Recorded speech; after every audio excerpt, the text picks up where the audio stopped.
முன்னாள் சுகாதார அமைச்சர் கெஹலிய ரம்புக்வெல்ல உள்ளிட்ட 8 சந்தேக நபர்கள் எதிர்வரும் ஜூன் மாதம் 3ஆம் தேதி வரை விளக்கமறியலில் வைக்க மாளிகாகந்த நீதிமன்றம் உத்தரவிட்டுள்ளது.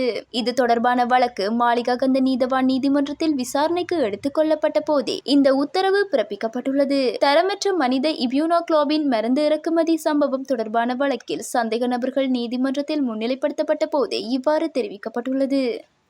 சபுகஸ்கந்த எண்ணெய் சுத்திகரிப்பு நிலையத்தை அரசாங்கத்திற்கு சொந்தமான நிறுவனமாக மாற்றியமைப்பதால் 650க்கும் மேற்பட்ட ஊழியர்களின் வேலைகள் இழக்கும் அபாயம் ஏற்பட்டுள்ளதாக தெரிவிக்கப்படுகிறது. இருப்பினும் தற்போதுள்ள ஊழியர்களில் சுமார் 200 பேரை அரசு நிறுவனங்களுக்கு பணியமர்த்த திட்டமிட்டுள்ளதாக கூறப்படுகிறது. மேலும் சுத்திகரிப்பு நிலையத்தின் பழைய உட்கட்டமைப்பை நவீனப்படுத்தவும் மேம்படுத்தவும் தற்போதுள்ள முதலீட்டு தேவையின் அடிப்படையில் இந்த நடவடிக்கை எடுக்கப்பட்டுள்ளதாக தெரிவிக்கப்படுகிறது. சுத்திகரிப்பு நிலையத்தின் செயற்பாட்டு திறன் மற்றும் நம்பகத்தன்மையை குறைந்தபட்சம் இன்னும் 25 ஆண்டுகளுக்கு உறுதி செய்வதே இதன் நோக்கமாகும். இதேவேளை சபுகஸ்கந்த எண்ணெய் சுத்திகரிப்பு நிலையத்தை திருகோணமலைக்கு மாற்ற திட்டமிடப்பட்டுள்ளமை குறிப்பிடத்தக்கது. முன்னாள் இராஜாங்க அமைச்சர் டயானா தலைமறைவாகியுள்ளதாக கூறப்படுகின்றது. கடவுச்சீட்டு விவகாரம் தொடர்பில் டயானா கமகேவை சந்தேக நபராக குறிப்பிட்டு குற்றப்புலனாய்வு திணைக்களம் கொழும்பு பிரதான நீதவான் நீதிமன்றத்தில் அறிக்கை சமர்ப்பித்துள்ளது. அதன்படி உரிய விசாரணைகளை மேற்கொண்டு அறிக்கை சமர்ப்பிக்குமாறு கொழும்பு பிரதான நீதவான் நீதிமன்றம் உத்தரவிட்டுள்ளது. இந்நிலையில் சந்தேக நபரை அவரது இல்லத்தில் காணவில்லை என குற்றப்புலனாய்வு திணைக்கள அதிகாரிகள் கொழும்பு பிரதான நீதவானிடம் தெரிவித்துள்ளனர்.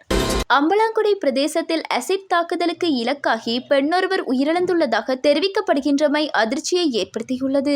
சம்பவத்தில் பிரேமலதா என்ற 59 வயதுடைய 3 பிள்ளைகளின் தாயொருவரே இவ்வாறு உயிரிழந்துள்ளார். தனது வீட்டின் சமையலறையில் உணவு தயாரித்துக் கொண்டிருக்கும் போது வீட்டிற்குள் அத்துமீறி நுழைந்த நபர் ஒருவர் பெண் மீது அசிட் வீசியுள்ளதாக போலீசார் சந்தேகிக்கின்றனர். இதனையடுத்து காயமடைந்தவர் அயல் வீட்டாளர்களின் உதவியுடன் பலப்பட்டி வைத்தியசாலையில் அனுமதிக்கப்பட்டுள்ள நிலையில் உயிரிழந்து விட்டதாக வைத்தியர்கள் தெரிவித்துள்ளனர். சம்பவம் தொடர்பான மேலதிக விசாரணைகளை அம்பலாங்கொடை போலீசார் மேற்கொண்டு வருகின்றனர்.